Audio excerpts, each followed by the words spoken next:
মানুষ কখনো শখ করে মন খারাপ করে না। একাকিত্ব কেউ আদর করে বুকে আগলে রাখে না। কেউ স্বেচ্ছায় নিজেকে পৃথিবী থেকে গুটিয়ে নেয় না। বরং কিছু পরিস্থিতি মানুষকে নীরবে সেই পথের দিকেই ঠেলে দেয়। সময়ের কাছে তো কারো কোনো অধিকার নেই। সে নিজের নিয়মে সব কিছু বদলে দেয়।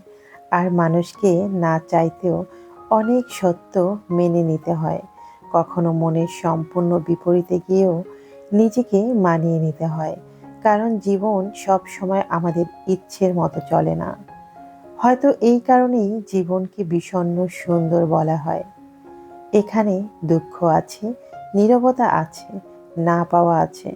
তবু সেই সব কিছুর মাঝেও এক অদ্ভুত গভীর সৌন্দর্য লুকিয়ে থাকে। সুপ্রিয় দর্শক, আসসালামু আলাইকুম। আমি লাকি, ঢাকা থেকে বলছি। লাকিস মিনি ওয়ার্ল্ডের পক্ষ থেকে আপনাদের সবাইকে শুভেচ্ছা জানাচ্ছি। কাছে কিংবা দূরে, দেশ এবং প্রবাসী, যে যেখান থেকে আমার আজকের ভিডিওটি দেখছেন কিংবা দেখছেন না, আশা করছি আল্লাহ পাকের অশেষ রহমতে আপনারা সবাই খুব ভালো আছেন। আমিও আলহামদুলিল্লাহ আল্লাহ পাকের অশেষ রহমতে বেশ ভালোই আছি। প্রথমেই সবাইকে নববর্ষের শুভেচ্ছা জানাচ্ছি। অনেকটা দিন বিরতির পরে আজকে নতুন একটা ভিডিও নিয়ে আপনাদের মাঝে হাজির হয়েছি। আসলে শারীরিক অসুস্থতা এবং সব মিলিয়ে সময় হয়ে উঠছিল না যে ভিডিও শেয়ার করব। তো যাই হোক, অবশেষে সিদ্ধান্ত নিয়ে নিলাম যে আবার নতুন করে আপনাদের সঙ্গে ভিডিও শেয়ার করব। তো আজকের ভিডিওটি প্রথমেই আমার ছাদ বাগানের পর্ব থেকে শুরু করেছি। ছাদ বাগানে কিন্তু গাছে গাছে অনেক ফুল ফলে ভরে গেছে। এই বিরতির মাঝেই কিন্তু বসন্ত এসে গিয়েছে। আর তখন গাছে গাছে ফুল ফলে ভরেও গিয়েছে। তো এই যে দেখেন, সফেদা গাছটায় কি পরিমাণ সফেদা হয়েছে, যে গাছটা ভারে একদম নুয়ে পড়েছে। গাছটা যতটুকু ছোট সেই অনুপাতে এতগুলো ফল ধরার মতো ক্ষমতা হয়তো বা তার নেই। আর এই দিক থেকে আর একটা গাছও মাশাআল্লাহ অনেক ভালো ফল এসেছে। আর এই যে পেয়ারা গাছও কিন্তু একটু একটু করে অনেকগুলো গুটি সেট হয়েছে। তবে শেষ পর্যন্ত কতটুকু থাকবে সেটা হয়তোবা বলতে পারছি না। ইনশাআল্লাহ একটু একটু করে আপনাদের সাথে শেয়ার করব। এরই মাঝে কিন্তু আমার আপেল গাছে অনেক আপেলের ফুল এসেছিল। কিন্তু দুঃখের বিষয়, আপেল গাছে একটা ফলও সেট হয়নি। জানি না কেন এমনটা হয়েছে, তবে ফুলের পরিমাণ কিন্তু অনেক বেশি হয়েছিল। তো এখানে কিন্তু অনেক লাউ গাছও ছিল, সেই লাউ গাছগুলো কেটে ফেলেছি। কারণ ওই যে মাঝখানে বিশাল বড় একটা বিরতি ছিল, সেই বিরতির কারণে কিন্তু আমার অনেক গাছের পরিবর্তন এসেছে। কারণ অনেক নতুন করে গাছ লাগিয়েছি আর পুরাতন গাছগুলো কিন্তু কেটে ফেলেছি। তো এই যে এখানে আমার বেলকনির পাশেই একটা সিম গাছের ঝাড় রয়েছে। এখানে কিন্তু এখনো অনেক সিম রয়েছে। আর এই সিমগুলো না ১২ মাস হয়। এই যে দেখেন, কিছু সিম বড় হয়ে আছে আর কিছু সিমের ফুলও আছে। এগুলোকে বলা হয় কেরালা সিম। সিমগুলো একদম খাটো জাতের গাছ, আর গাছ শুরু থেকেই প্রচুর পরিমাণে সিম ধরে। আর এই যে দেখেন, মাশাআল্লাহ আমার ছাদ বাগানে কিন্তু এবার আম ধরেছে। আপনাদের সঙ্গে হয়তো মুকুল শেয়ার করেছিলাম কিনা আমার সেটা সঠিক মনেও নেই। তো যাই হোক, আজকে যেহেতু নতুন করে শুরু করছি, তো এই যে দেখেন অনেকগুলো গুটি কিন্তু এদিকে ঝরে পড়ে গেছে। কারণ গাছে যতগুলো ফল আসে সবকিছুই কিন্তু টিকে থাকে না। তো এই যে এদিকে করলা গাছ লাগিয়েছি। আর এখানে আমার টমেটো গাছগুলো অবশ্যই আপনারা দেখেছিলেন। এখনো টমেটো গাছগুলো রয়ে গেছে, কারণ এখনো মাশাআল্লাহ ভালোই ফুল দিচ্ছে। তো সেজন্য আমি কিন্তু এখনো টমেটো গাছ কাটিনি। এখনো ফুল থেকে ভালোই ফল আসছে। এখানে বেশ কিছু কলা গাছ লাগিয়েছিলাম। তো এই গাছটার গোড়ার মধ্যে পানি জমেছে, যে কারণে গাছটা কিন্তু ঝিমিয়ে পড়েছে। অতিরিক্ত কোনো কিছুই আমাদের জন্য ভালো না, সেটা জীবনের জন্য হোক আর গাছের জন্য হোক। জীবনে যা কিছুই বলেন, কোনো কিছু অতিরিক্ত ভালো না। অতিরিক্ত কোনো কিছু পেলে সেটা দেখবেন আমাদের জন্য ক্ষতির কারণ হয়ে যায়। ঠিক গাছটার বেলাও তেমনটাই হয়েছে। অতিরিক্ত পানির কারণে গাছটা কিন্তু ঝিমিয়ে পড়েছে। আর এইদিকে দেখেন, আমার এই পুঁইশাক গাছটায় কিন্তু অনেক পুঁইশাক ধরেছিল। আমি কিন্তু ডগাগুলো কেটে ফেলেছি। আর এর মধ্যে কিন্তু আমার ছাদ বাগানে নতুন করে আরও কিছু গাছ অ্যাড হয়েছে। আর বেশ কিছু গাছ কিন্তু ক্ষতিগ্রস্ত হয়েছে। যেহেতু আমি ঈদের মধ্যে বাড়িতে গিয়েছিলাম, তখন পানি একটু বেশি পড়ে গিয়েছিল। তো সে কারণে গাছ অনেকগুলো নষ্ট হয়ে গিয়েছে। এই যে মুকুল থেকে আমার আম গাছের আমগুলো কিন্তু মাশাআল্লাহ অনেকটাই বড় হয়ে আসছে। দেখতে, দেখতে অনেকটা বড় হয়ে গেছে। জানি না শেষ পর্যন্ত থাকবে কিনা। গাছে এভাবে আম ঝুলে থাকা, এটা দেখতে যে কতটা প্রশান্তির সেটা আসলে যারা ছাদ বাগান করেন বা নিজে গাছ লাগাতে পছন্দ করেন তারাই হয়তোবা এই ফিলটা বুঝতে পারবেন। আমার কাছে তো বিষয়টা অনেক বেশি ভালো লাগে। তো যে কারণে কিন্তু আমি ছাদ বাগানের পিছনে অনেক বেশি শ্রমও দিয়ে থাকি। প্রতিদিন কিছু করি আর না করি আমার ছাদ বাগানে কিন্তু ১ থেকে ১.৫ ঘন্টা সময় প্রতিদিন দিতেই হয়, কারণ গাছগুলোর যত্ন নেয়ার জন্য। আর একটু অবহেলার কারণেই কিন্তু অনেক গাছ নষ্ট হয়ে যায়। ওই যে বললাম মাঝখানে বাড়িতে গিয়েছিলাম, সে কারণে আসলে আমার অনেক গাছই নষ্ট হয়ে গেছে। গাছের গোড়ায় পানি জমেছিল, আর পানি জমলে টবের গাছ কখনোই বাঁচানো যায় না। তো যাই হোক, এরপর চলে এলাম কিচেনে। অনেকদিন পর যেহেতু আপনাদের সঙ্গে ভিডিও শেয়ার করছি আর সবকিছুই আমার কাছে কেমন জানি একটু এলোমেলো লাগছে। মনে হচ্ছে আমি নতুন করে অনেক কিছু করছি। তো আজকে হচ্ছে প্রথমেই মেয়ের টিফিনের জন্য কিছু রোল তৈরি করে নেব, আর সেই রোলের জন্যই আমি চিকেনটাকে প্রথমে কুক করে নিচ্ছি। তো এখানে আমি ব্রয়লার মুরগির যে বোনলেস চিকেনটা রয়েছে সেটাই কিন্তু এখানে একদম ছোট ছোট করে কেটে নিয়েছি। আপনারা চাইলে এটা কিন্তু কিমা করে নিতে পারেন, তবে আমার কাছে কিমার জিনিসটা খুব একটা ভালো লাগে না, সে কারণে এভাবে ছোট ছোট করে কেটে নিয়েছি। আর এখন এক এক করে মশলা দিয়ে প্রথমে এই চিকেনটাকে ভালো করে ভেজে নিচ্ছি। আর এর ভিতরে কিন্তু কোনো প্রকার পানি অ্যাড করা যাবে না। চিকেনের ভেতরে যে পানিটা আছে সেটা দিয়ে কিন্তু এই মাংসটা সেদ্ধ হয়ে যাবে। যখন মাংসটা সেদ্ধ হয়ে গেছে তার মধ্যে আমি এখানে ১ কাপ পরিমাণ গাজর কুচি অ্যাড করে দিয়েছি। তবে এটাও কিন্তু বেশি সময় রাখা যাবে না, কারণ এগুলো কিন্তু একদমই কাঁচা, কাঁচা অবস্থায় নামিয়ে ফেলতে হবে। রোলের ভেতরে যে সবজিটা দেওয়া হয় সেটা কিন্তু খুব একটা বেশি সেদ্ধ করার দরকার হয় না। তো এক, এক করে এখানে আমি ১ কাপ পরিমাণ বাঁধাকপি অ্যাড করে দিয়েছি আর 1/2 কাপ পরিমাণ পেঁপে কুচি অ্যাড করে দিয়েছি। আপনারা চাইলে আপনাদের পছন্দ অনুযায়ী অন্য কোনো সবজি ক্যাপসিকাম অ্যাড করে দিতে পারেন। তবে আমার হাতের কাছে যা কিছু ছিল বা বাচ্চারা যেটা খেতে পছন্দ করে শুধুমাত্র সেইটুকুই অ্যাড করেছি। তো সবজি অ্যাড করার পরে আমি আরও ২ মিনিটের মতো এভাবে উল্টে-পাল্টে একটু কুক করে নিব, যেন এটা 50% সেদ্ধ হয়।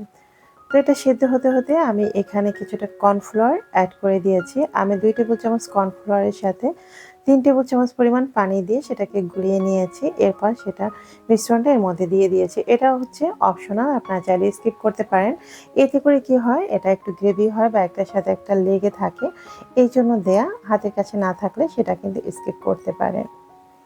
তো এরপর হচ্ছে আমি শিটগুলোকে বের করে নিচ্ছি। শিটগুলোকে আমি ফ্রিজ থেকে ০.৫ ঘন্টা আগেই বের করে রেখেছিলাম। তো এটা হচ্ছে ফ্রোজেন করা শিট, বাজার থেকে কিনে এনেছিলাম, নিজে হাতে আসলে বানাইনি। যেহেতু এখন খুব একটা সময় পাই না বা অসুস্থ থাকি, সে কারণে ঝামেলা করে আর শিট বানানোর এই প্যারাটা নিইনি। তো আজকে হচ্ছে আমি বাজার থেকে কিনে আনা শিটটা দিয়েই রোলগুলো তৈরি করব।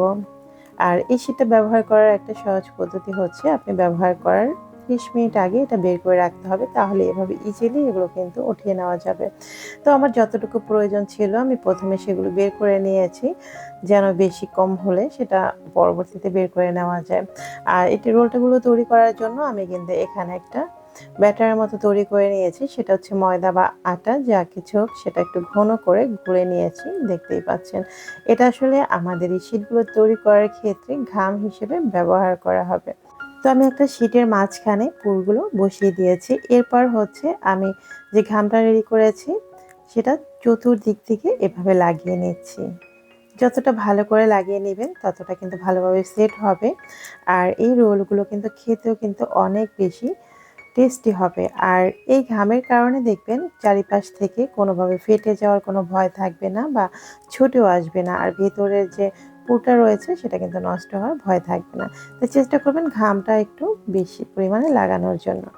এই তো আমার একটা রোল তৈরি করা হয়ে গেছে। একদম সহজ রেসিপি, তাই না? এত সুন্দর করে যদি বাসায় রোলগুলো তৈরি করা যায় তাহলে আমরা কেন কিনে আনবো বাজার থেকে, বলেন তো? তো এরকম করেই আমি এক, এক করে সবগুলো রোল তৈরি করে নিব। আর এই রোলগুলো তৈরি করে কিন্তু আপনি অনেক দিন পর্যন্ত ফ্রোজেন করে ডিপ ফ্রিজে রাখতে পারবেন। আর এতে করে আমাদের সকালবেলা বাচ্চাদের টিফিন দিতেও কিন্তু কোনো ঝামেলা হয় না। আর বাচ্চারা এই রোলটা এত বেশি পছন্দ করে যেটা আমার আসলে আর বলার প্রয়োজন নেই, আপনারা সবাই জানেন। বাচ্চারা আর কিছু পছন্দ করুক বা না করুক, এই ধরনের রোল জাতীয় খাবারগুলো অনেক বেশি পছন্দ করে। তো আমিও আসলে এই কারণেই মেয়ের জন্য তৈরি করে রাখছি। যেহেতু ও বাহিরের খাবার এখন খুব একটা খেতে চায় না। আর বাসায় সবসময় বলে যে বাসা থেকে টিফিন দিয়ে দাও। তো আসলে অসুস্থতার কারণে সকালবেলা উঠে যে ঝটপট করে টিফিন বানিয়ে দেব, সেই সুযোগটা আমার কাছে হয় না বা আমার ভালোও লাগে না। আর যেহেতু ও ৬টার মধ্যে বের হয়ে যায়, তো সকালে উঠে এত তাড়াতাড়ি নাস্তা তৈরি করা, তারপর আবার টিফিন তৈরি করা, এটা আসলে পসিবল হয়ে ওঠে না। সে কারণেই আজকে আসলে এই রোলগুলো তৈরি করে ফ্রোজেন করে রাখলাম। তো রোলগুলো তৈরি করতে করতে দেখলাম যে অনেকটা বেলা হয়ে গেছে, তাই ভাবলাম এক পাশেই রান্নাটাও বসিয়ে দিই। রান্না করতে করতে আমি বাকি রোলগুলো তৈরি করে ফেলবো। তো জানি না আমার কোন কোন ভাইয়া বা আপু আমার আজকের ভিডিওটি দেখছেন, আর কোন কোন আপুদের সামনে আসলে ভিডিওটি শো করবে সেটাও বুঝতে পারছি না।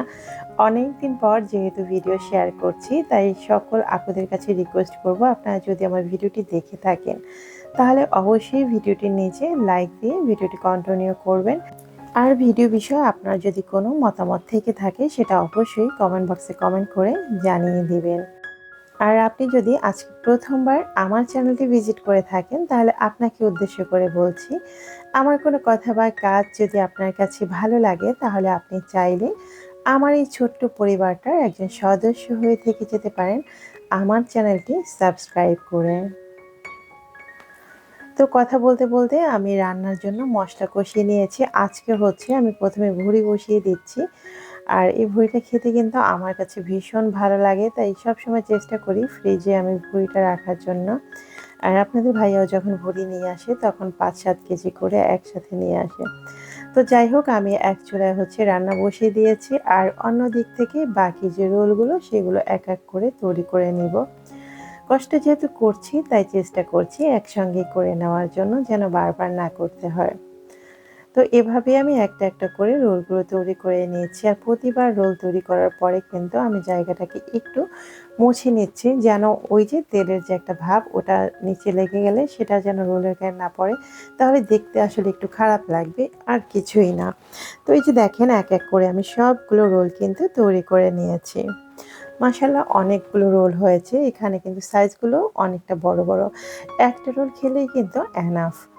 তো যাই হোক, আমি এখন এগুলোকে ফ্রিজে রেখে দেব। প্রথমে হচ্ছে ডিপ ফ্রিজে ১ ঘন্টার জন্য রেখে দেব, এটা সেট হয়ে যাবে। এরপর এগুলো একটি এয়ারটাইট কন্টেনারে বা জিপলক ব্যাগে সংরক্ষণ করা যাবে। তো যাই হোক, এখন অন্য দিক থেকে আমি আরেকটা রান্না বসিয়ে দিচ্ছি। যেহেতু রোল তৈরি করতে করতেই আমার আজকে অনেকটা সময় চলে গেছে। যেকোনো কাজ একা একা যখন করতে যাই তখন কিন্তু একটু ঝামেলা লাগে। তো ঝামেলা হলেও পরবর্তীতে কিন্তু ভালোই লাগে, কারণ এই যে একটা কঠিন কাজ করে নিলাম। আসলে আমাদের গৃহিণীদের এভাবে একটু হিসেব করে বা বুদ্ধি করে কাজ করতে হয়, এছাড়া নিজেকেও সময় দেওয়া যায় না বা সংসারের অন্যান্য কাজও করা যায় না। আর এমনিতে তো অসুস্থ হয়ে ম্যাক্সিমাম সময় পড়ে থাকি, সেটা তো সবসময়ই বলি। তো আজকে এই জন্যই ভাবলাম যে রান্নার পাশাপাশি রোলটাও তৈরি করে ফেলি। আর হাতে যেহেতু সময়ও একটু ছিল, তাই আগে রান্নার সব কিছু গুছিয়ে নিয়ে তারপর দেন রোল তৈরি করে নিয়েছি। এখন আমার একদিক থেকে রোল তৈরি হয়ে গেছে, আর অন্য সাইডে আমার রান্নাও কিন্তু হয়ে যাচ্ছে। তো এইদিকে হচ্ছে আমি পুঁইশাক রান্না করছি। আজকে হচ্ছে চিংড়ি মাছ দিয়ে পুঁইশাক রান্না করি। তো আমি যেভাবে সবসময় রান্না করি সেভাবেই কিন্তু রান্না করছি। যদিও আমি সম্পূর্ণ রেসিপিটা আপনাদের সঙ্গে শেয়ার করছি না। আমি কিন্তু পুঁইশাকের মধ্যে সবসময় একটু আলু ব্যবহার করি, আর হচ্ছে কিছুটা ডাল অ্যাড করে দিই। এতে করে এটা খেতেও টেস্ট লাগে, আর পুঁইশাকের ভেতরে যে একটা তিতো ভাব আছে সেটা কিন্তু কখনোই আসে না। খেতে মাশাআল্লাহ অনেক ভালো লাগে। আমার চ্যানেলে কিন্তু এই রেসিপিটা অনেক দেওয়া রয়েছে, আপনারা চাইলে দেখে আসতে পারেন। তো এরপর চলে এলাম একটু বেলকনিতে। এই যে দেখেন আমার গাছে কি পরিমাণ কামরাঙা হয়েছে। আমি কিন্তু এটা অফ ক্যামেরায় করেছিলাম। আমি যখন ছাদে নেমেছিলাম তখন এগুলো তুলে এনেছিলাম আর এই সাইডটাতে রেখে দিয়েছিলাম। তো এখন ভাবলাম এটা হচ্ছে বাসার ভেতর থেকে তুলে নেই। গাছে মাশাআল্লাহ ভালো কামরাঙা ধরেছিল এবার। তো সেই কামরাঙাগুলো তুলে নিয়েছিলাম, আর গাছ থেকে যে টমেটোগুলো পেকেছিল সেগুলো হচ্ছে আমি তুলে এনেছিলাম। দেখেন কত সুন্দর টমেটো পেকেছে। নিজের গাছ থেকে কিছু তুলে নেওয়া, সেটার যে শান্তি সেটা সত্যি যে সকল আপুরা বাগান করেন তারাই বুঝবেন। জিনিসটার দাম কত সেটা আমার কাছে ম্যাটার করে না। আমার কাছে ম্যাটার করে আমার নিজের কাছে বা নিজের হাতে কিছু একটা তৈরি করেছি বা কিছু একটা ফলিয়েছি। এটাই অনেক বেশি কিছু। আর এই যে দেখেন আমার স্ট্রবেরি গাছে মাশাআল্লাহ কত সুন্দর স্ট্রবেরি হয়েছে। যদিও সাইজ কিছুটা ছোট হয়েছে, কিছুটা বড় হয়েছে। আসলে এরকমই হবে যেহেতু টবের গাছ। আর আমি এবার কিন্তু প্রথমবারের মতো স্ট্রবেরি গাছ আমার বাগানে লাগিয়েছি। তো এটার চাষ পদ্ধতি তেমন একটা আমার জানাই ছিল না। তারপরে যতটুকু আমি নতুন হিসেবে করেছি, মাশাআল্লাহ ভালো ফল এসেছে। ফলনটা মোটামুটি একদম খারাপ না। তবে সাইজ একটু ছোট হয়েছে, কিছু বড়ও হয়েছে। তো আজকে ভাবলাম যে কিছু স্ট্রবেরি কেটে নেই। আসলে গাছের এখানে যেকোনো ফলই হোক না কেন একটু পাকার আগেই সেটা পাখিতে খেয়ে ফেলে।